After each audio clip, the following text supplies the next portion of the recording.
दोस्तों नमस्कार, स्वागत है आपका यूट्यूब चैनल एबी टेक में।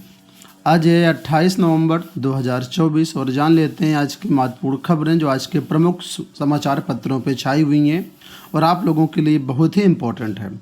सबसे बड़ी अपडेट और सबसे खुशखबरी वाली अपडेट आप सभी के लिए देखिए आ चुकी है एलटी ग्रेड और जीआईसी प्रवक्ता भर्तियों के बारे में। लेकिन शिक्षा निदेशालय ने ऑनलाइन भेजा रिक्तियों का अध्याचन, लोक सेवा आयोग चयन के लिए जारी करेगा विज्ञापन। जीआईसी प्रवक्ता एलटी ग्रेड पुरुष महिला दोनों को मिलाकर के लगभग 9000 पद हैं और इसमें अगर हम बात करते हैं एलटी ग्रेड के पदों के बारे में तो लगभग आपके ये 7,500 के आसपास यहाँ पर पद बन रहे हैं। तो उसी के बारे में यहाँ पर देखते हैं क्या अपडेट है। लिखा हुआ कि लोक सेवा आयोग को राजकीय माध्यमिक विद्यालयों में शिक्षक भर्ती के लिए इंतजार कर रहे युवाओं के लिए अच्छी खबर है। इन विद्यालयों में एलटी ग्रेड के 7,258 ठीक है और प्रवक्ता के 1,647 पदों पर जो पदों का अध्याचन है वो लोक सेवा आयोग को मिल चुका है। उत्तर प्रदेश लोक सेवा आयोग ने नियमावली पर जो आपत्तियां लगाई थी वो आपत्तियां भी दूर कर ली गई हैं। कैबिनेट से मंजूरी मिलने के बाद भर्ती प्रक्रिया शुरू कर दी जाएगी। इस बीच माध्यमिक शिक्षा विभाग ने 7 नवंबर को 8,905 पदों का रिक्त पदों का अध्याचन जो है भेज दिया है। नियमावली का कैबिनेट नोट तैयार हो रहा है। मंजूरी मिलने के बाद भर्ती के लिए विज्ञापन जारी होगा। आयोग ने 8 अगस्त को नियमावली पर आपत्ति जताते हुए वापस भेज दिया था। मुख्य रूप से विभिन्न डिग्रियों को लेकर तस्वीर साफ करने को कहा गया था। अपर शिक्षा निदेशक राजकीय अजय कुमार द्विवेदी के अनुसार भर्ती के नियमावली की कमियां भी दूर कर ली गई हैं। तो जैसा कि आप लोग समय समय पर अपडेट होते रहते हैं कि अब एलटी ग्रेड और जीआईसी प्रवक्ता में जो भी समकक्ष अर्हता का मामला था वो भी रिजॉल्व हो गया है और अध्याचन भी लोक सेवा आयोग को दोबारा से नए सिरे से भेज दिया गया है। ठीक है, अब यहाँ पर माननीय मुख्यमंत्री की अनुमति का इंतज़ार है, कैबिनेट की अनुमति का इंतज़ार है और मुझे लगता नहीं है कि अब इसमें ज़्यादा कोई देरी होगी क्योंकि मुख्यमंत्री तो पहले ही कह रहे हैं कि भर्तियाँ करो। तो अभी तक मामला समकक्ष अर्हता में अटका था और अब जब सब कुछ क्लियर हो गया तो अनुमति भी मिल जाएगी, ऐसा मुझे उम्मीद है। तो कुल मिलाकर के आप सभी के लिए जल्द ही जो लोक सेवा आयोग का परीक्षा कैलेंडर जारी होगा उसमें इन भर्तियों का भी जिक्र होगा, उसमें इन भर्तियों के भी विज्ञापन और परीक्षा की तारीखें होगी। ये पूरी संभावना इस बार दिखाई दे रही है। दूसरी वैकेंसी की अपडेट कर लेते हैं, बात कर लेते हैं। तो लिखा है निकायों में 3600 अभियंता और राजस्व निरीक्षकों के पदों पर भर्ती।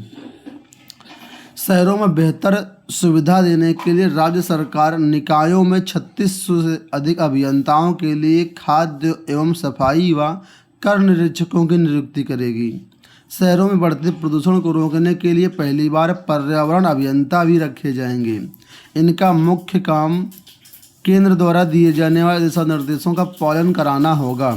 नगर पालिका व परिषद व नगर पंचायतों में 1600 से अधिक सहायक व अवर अभियंताओं की भर्ती होगी।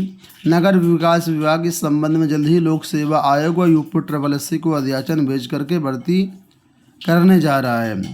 प्रदेश में मौजूदा समय में 762 निकाय हैं। इसमें 17 नगर निगम हैं, 200 नगर पालिका हैं और 545 नगर पंचायतें हैं। यहाँ पर करीब 3600 अभियंता और राजस्व निरीक्षकों की भर्ती की जाएगी। देखिए अगली अपडेट है कि टीजीटी भर्ती 2016 कला विषय के लिए इंटरव्यू 10 को। उत्तर प्रदेश शिक्षा सेवा चयन आयोग ने वर्ष 2016 के टीजीटी के शेष रह गए इंटरव्यू की नई डेट जारी कर दी है। सचिव मनोज कुमार के मुताबिक इंटरव्यू 10 दिसंबर को सुबह 9 बजे से आयोग कार्यालय में कराया जाएगा। पहले से 28 दिसंबर को कराया जाना प्रस्तावित था। हाईकोर्ट के आदेश के क्रम में कराया जा रहा है। इंटरव्यू के लिए 36 अभ्यर्थियों को बुलाया गया है। इसके लिए अभ्यर्थियों को पुनः इंटरव्यू लेटर वेबसाइट से डाउनलोड करना होगा।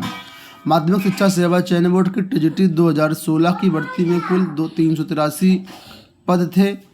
कला विषय के 36 ऐसे अभ्यर्थियों का साक्षात्कार नहीं कराया गया था जिनके पास इंटरमीडिएट में प्रावधिक कला विषय नहीं था। अभ्यर्थी कोर्ट गए थे। कोर्ट से आदेश मिलने के बाद अब इनका इंटरव्यू जो है 28 दिसंबर को 28 दिसंबर को कराया जाना प्रस्तावित था, लेकिन हाई कोर्ट ने उन पर जो है कहा जल्दी कराइए इसको, और अब ये इंटरव्यू जो है 10 दिसंबर को कराया जाएगा। 2016 कला वाले अभ्यर्थी देख लें जिनका हाई कोर्ट में मामला चल रहा था, आप लोगों का इंटरव्यू 10 दिसंबर को होगा। और इसकी जो सूची है वो चयन बोर्ड के ऑफिशियल वेबसाइट UPESSC प्रयागराज के ट्विटर हैंडल पर प्रदर्शित है, वहां से आप लोग चेकआउट कर सकते हैं। बिहार से पॉजिटिव रिजल्ट को लेकर के अपडेटेड TRE-3 की यहाँ पर बात हो रही है। लेकिन माध्यमिक और उच्च माध्यमिक के रिजल्ट के लिए करना होगा इंतजार। BPSC TRE-3 के माध्यमिक और उच्च माध्यमिक के 40,000 अभ्यर्थियों को रिजल्ट के लिए इंतजार करना होगा। शिक्षा विभाग से अब तक रोस्टर क्लियर नहीं हो पाया है, अब तक BPSC को रोस्टर क्लियर करके नहीं भेजा गया है। इसमें विषयों की संख्या ज़्यादा होने से विलम्ब हो रहा है। हालांकि अभ्यर्थी रिजल्ट के लिए लगातार आयोग, कार्यालय और शिक्षा विभाग का चक्कर लगा रहे हैं। प्राथमिक और मध्य का रिजल्ट जारी होने के बाद माध्यमिक और उच्च माध्यमिक के अभ्यर्थियों ने रिजल्ट जारी करने की मांग की है। इधर सचिवालय सचिव सत्यप्रकाश शर्मा ने बताया कि अभी शिक्षा विभाग से रोस्टर क्लियर नहीं हुआ है। रोस्टर क्लियर प्राप्त होने के बाद 1 सप्ताह में रिजल्ट जारी कर दिया जाएगा। 69,000 शिक्षक भर्ती से अपडेट यहाँ पर है कि इसकी सुनवाई 10 को होगी। शिक्षक भर्ती में सुप्रीम कोर्ट में सुनवाई चल रही है, इस पर अभ्यर्थियों ने निराशा जताई है। ठीक है, और अगली सुनवाई 10 दिसंबर प्रस्तावित है। और इसके लिए पहले सुनवाई हुई थी लेकिन सुनवाई नहीं हो पाई थी, तो कुल मिलाकर के एक बार फिर से प्रदेश सरकार से अभ्यर्थियों ने मांग की है कि इस मामले पर पहल करें। अगली डेट 10 दिसंबर लगी हुई है। नर्सरी दाखिले की प्रक्रिया आज से शुरू। दिल्ली से अपडेट के राजधानी के 1700 से अधिक निजी स्कूलों में शैक्षणिक सत्र 2025-26 के नर्सरी दाखिले की प्रक्रिया बृहस्पतिवार यानी आज से शुरू हो जाएगी। नर्सरी, KG और पहली कक्षा में दाखिले के लिए आवेदन फॉर्म मिलने शुरू हो जाएंगे। साथ ही आवेदन फॉर्म जमा करने की अंतिम डेट 20 दिसंबर 2024 है। तो यहाँ पर ये आवेदन के लिए एज वगैरह दी गई है और कौन कौन से डॉक्यूमेंट्स लगेंगे, क्या क्या करना होगा, ये सारी चीज़ें यहाँ पर दी गई हैं। इसको आप लोग समझ सकते हैं। अगली अपडेट देखिए रेलवे से कि 18,799 असिस्टेंट लोको पायलट की होगी भर्ती। रेलवे ने फरवरी में होने वाली परीक्षा का कैलेंडर जारी किया। ट्रेन के लोको पायलटों में अब कमी नहीं रहेगी, अब रेलवे हर साल वैकेंसी निकालेगा। जल्द ही 18,799 असिस्टेंट लोको पायलट रेलवे को मिलेंगे।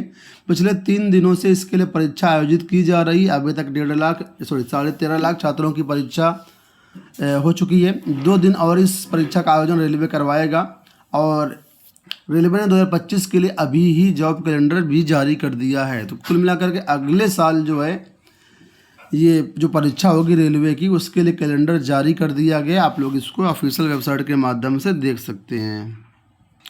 यहाँ देखिए अपडेट आई है कि प्रतियोगी छात्र प्रतिनिधिमंडल के शीतला प्रसाद ओझा को जान से मारने की धमकी दी। इनके पास एक अज्ञात नंबर से कॉल आया और जान से मारने की धमकी दी गई। धमकी देने वालों का कहना है कि तुम शीतला प्रसाद ओझा छात्रों की लड़ाई लड़ना बंद कर दो वरना जान से मार दूंगा। प्रतियोगी छात्र प्रतिनिधिमंडल के शीतला प्रसाद ओझा ने मामले को प्रशासन संज्ञान लाकर के विधिक कार्रवाई करने का अनुरोध किया है। चलिए अगली यहाँ पर अपडेट है कि वर्किंग प्रोफेशनल के लिए अब पॉलिटेक्निक में डिप्लोमा कोर्स मेरिट के आधार पर संस्थान 30 सीटों पर ले सकेंगे प्रवेश। तो प्रदेश में उद्योगों में काम कर रहे कर्मचारी अधिकारी पॉलिटेक्निक संस्थानों से आधुनिक क्षेत्र में डिप्लोमा कर पाएंगे। इन अधिकारियों कर्मचारियों की दक्षता बढ़ाने के लिए इसी वर्ष 2024-25 से राजकीय व निजी पॉलिटेक्निक संस्थानों में कार्यरत कामगारों के लिए वर्किंग प्रोफेशनल के डिप्लोमा कोर्स शुरू किया जाएगा। इन तीन साल के इस कोर्स में 30 सीटों पर लैटरल एंट्री के रूप में प्रवेश लिया जाएगा। इसकी प्रक्रिया शुरू कर दी गई है। दोस्तों ये हो गई आज की सारी सूचनाएं। इस वीडियो में इतना ही। धन्यवाद।